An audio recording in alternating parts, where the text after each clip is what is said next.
Assalamualaikum warahmatullahi wabarakatuh. Bismillahirrahmanirrahim. Pada kesempatan kali ini kita akan melanjutkan nazam yang kemarin, karena ini juga kaitannya masih dengan bab mu'rab dan mabni. Lumayan panjang ya bab mu'rab dan mabni. Sekarang kita menjelaskan tentang bagian daripada mu'rab itu sendiri. Warraf awan nasbaj'alan iroba lismin wa fi'lin nahwulan ahaba waj'alanna, dan jadikanlah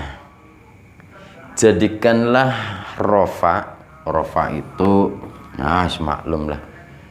Wan nasba, nasab itu gini, fathah atau seperti ini atau seperti ini, itu rofa namanya.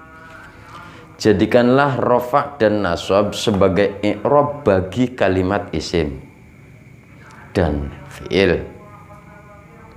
Kalimat isim dan fi'il i'rabilah dengan i'rab rofa dan nasab.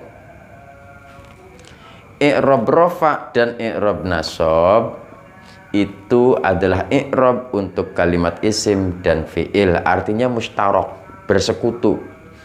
Dua ini i'rab itu kan 4, rofa, nasab, jar, terakhir jazm.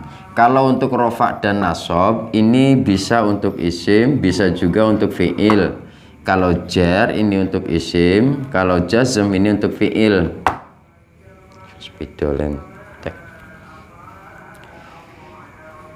I'rab rofa dan nasab jadikanlah sebagai i'rabnya kalimat isim dan fi'il, seperti contoh lan ahaba. Qauluhu lismin nahwu inna zaidan qaimun. Nah, ini langsung dua, i'rab rofa dan i'rab nasab itu untuk kalimat isim dan fi'il. Kalau yang untuk isim seperti lafaz inna zaidan, ini nasab, ini qaimun sebagai rofaknya. Artinya rofa sama nasab ini dalam kalimat isim, ini kan isim karena ada tanwinnya. Di mana ada kalimat kok memakai tanwin, berarti itu kalimat isim, karena tanwin merupakan tanda kalimat isim. Untuk yang fi'il wa fi'lin nahu akumu walan ahaba. Akumu ini i'rabnya rofa kan, akumu ini fi'il mudhari. Lan ahaba juga merupakan kalimat fi'il, dia i'rabnya i'rab nasab. Ini juga fi'il mudhari, karena kemasukan lan maka dia dibaca nasab. Akhafu.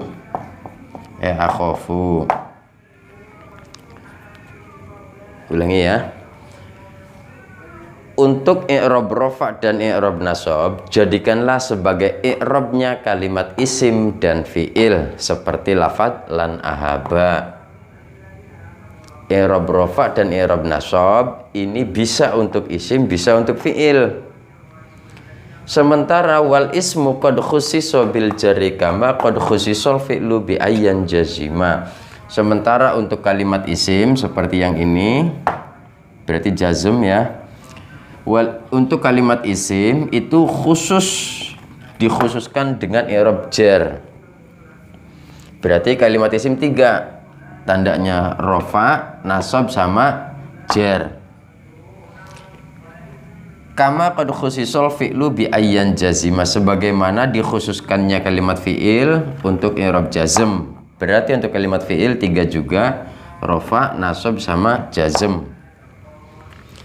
Ulangi, untuk kalimat isim i'rabnya 3, rofa, nasab sama jar. Untuk kalimat fi'il 3 juga, rofa, nasab sama jazm. Jar tidak bisa masuk pada fi'il, jazm tidak bisa masuk pada isim.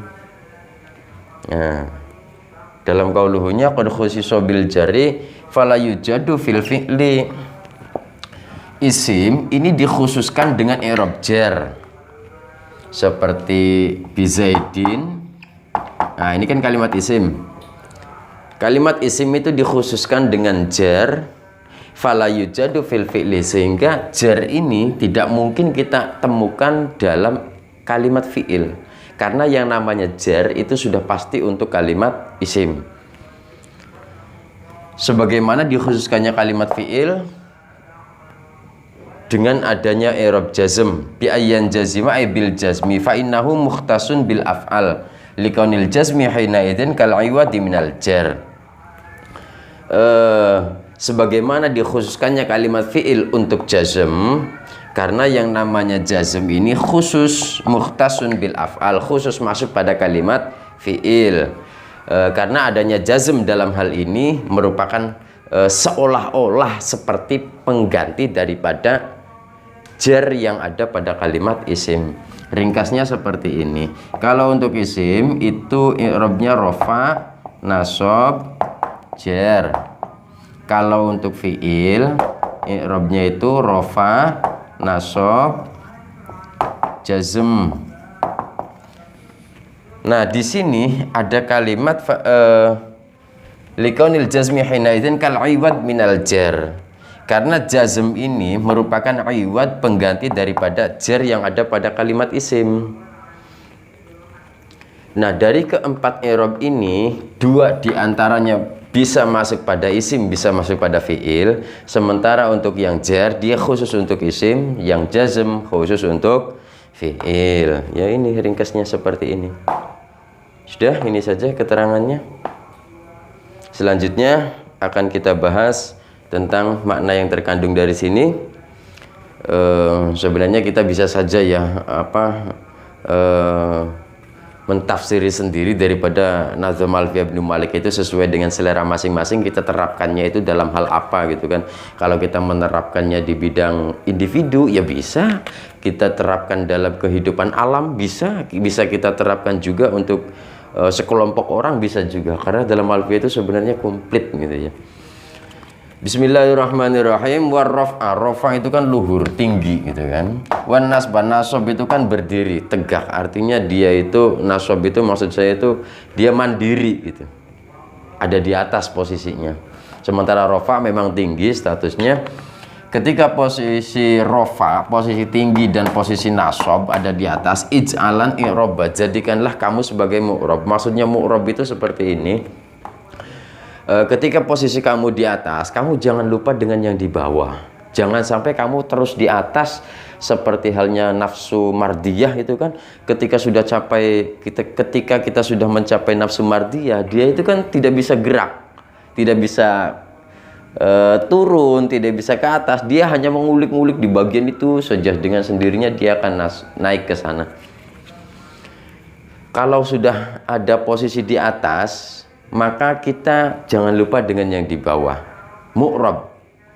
Atau kalau dalam hal misalnya dalam hal ini ya kita maklum syariat, tarekat, hakikat.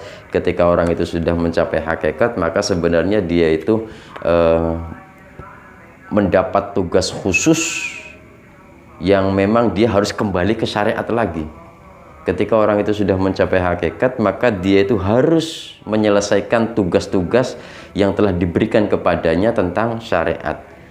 Jadi walaupun orang itu sudah mencapai level tertinggi, dia juga tetap berkewajiban menjalankan syariat. Bukan berarti orang sudah mencapai ke sana, dia sudah tidak melakukan syariat-syariat lagi. Tidak.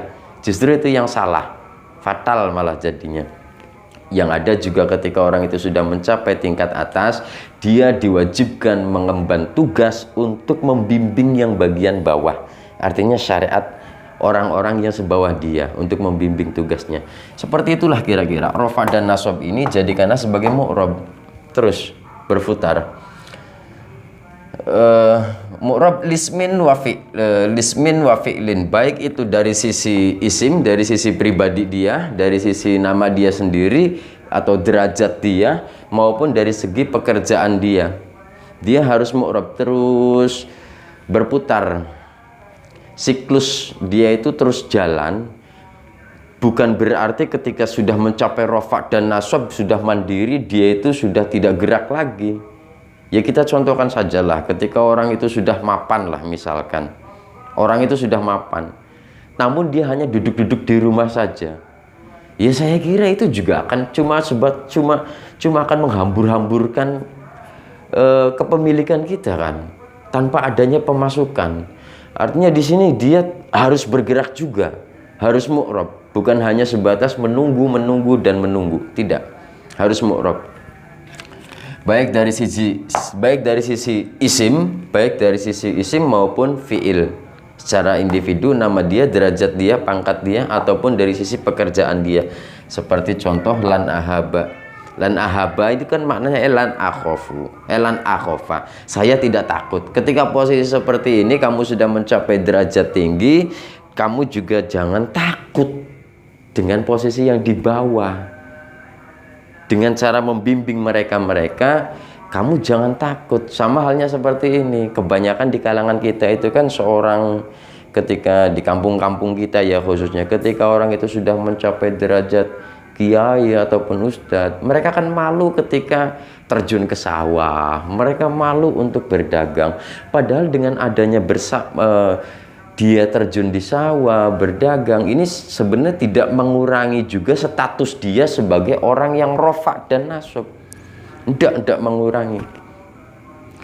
Artinya mu'rab lah intinya, siklus dari ini semua mu'rab. Wal ismu qad khusiso bil jari. Sementara ketika untuk posisi nama derajat kita ketika memang sudah rofa dan nasab itu dikhususkan untuk jar, artinya tawaddu. Ketika posisi sudah di atas, posisi sudah mandiri, kita suruh jar, artinya tawaddu. Kama qad khusisal fi'lu bi ayyan jazima, sebagaimana diwajibkannya, dikhususkannya pekerjaan untuk memantapkannya. Gampangnya ya, ketika kamu hendak melakukan pekerjaan ini, saya pengen usaha ini, berarti kamu harus mantap dengan semua itu. Kamu harus siap menanggung resiko-resiko yang akan kita hadapi ke depan nanti. Itu sama seperti dikhususkannya posisi kita sudah mencapai level tinggi, sehingga kita tidak perlu takut lah untuk ketika suatu hari nanti kita posisi ada di bawah, ataupun kita terjun ke bawah dengan berbaur dengan mereka-mereka yang ada di bawah. Seperti itulah kira-kira kesimpulan dari nazam ini yang bisa saya simpulkan. Ya, paham ora paham iskarepe. Sudah ya, ini saja ya. Ya. Terima kasih. Assalamualaikum warahmatullahi wabarakatuh.